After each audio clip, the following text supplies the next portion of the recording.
বর্তমান বাংলাদেশের সবথেকে জনপ্রিয় নাটক এটা আমাদের গল্প। এটি সিরিজ নাটক যা সপ্তাহে 2টি পর্ব আপলোড করা হয়। দেখতে দেখতে 44তম পর্ব আপলোড করা শেষ হয়ে গেছে। দর্শকরা এখন 45 নম্বর পর্ব দেখার জন্য অপেক্ষায় আছে। বাস্তবতাকে ঘিরে এই নাটকটি বানানো। এই নাটকের প্রধান অভিনেতা ও অভিনেত্রী হলেন খায়রুল বাশার ও কেয়া পায়েল, এবং আরও অভিনয় করতে দেখা যায় ইরফান সাজ্জাদ এবং সুনেরা বিনতে কামাল। নাটকটি পারিবারিক গল্প নিয়ে বানানো হয়েছে। বাংলাদেশের মানুষের কাছে নাটকটি বর্তমান এত পরিমাণ জনপ্রিয় যে নাটক ইউটিউবে আপলোড করার 1 ঘন্টার ভিতরে মিলিয়ন হিট করে। খুব শীঘ্রই 45 নম্বর পর্ব ইউটিউবে আপলোড করা হবে। আপনারা কারা কারা 45 নম্বর পর্ব দেখার জন্য অপেক্ষায় আছেন তারা অবশ্যই কমেন্ট করে জানাবেন। নাটকটির ভিতরে দুঃখ, কষ্ট, রোমান্টিক সকল প্রকার বিষয় নিয়ে নাটকটি বানানো হয়েছে।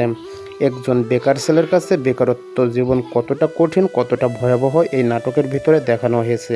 একজন বিজনেসম্যান তার বিজনেসকে ডেভেলপ করার জন্য কী কী করা প্রয়োজন সেটাও নাটকের ভিতরে দেখানো হয়েছে। সব মিলিয়ে নাটকটি অসাধারণ। আপনারা যদি এখন পর্যন্ত এই নাটকটি না দেখে থাকেন, এখনই ইউটিউবে গিয়ে সার্চ করেন এটা আমাদের গল্প এবং নাটকটি দেখে অবশ্যই আমাদেরকে কমেন্ট করে জানান আপনার কাছে কীরকম লাগলো। আজকের মতন এই পর্যন্তই। পরবর্তী পর্ব আসলে আবারও আলোচনা করা হবে। ধন্যবাদ।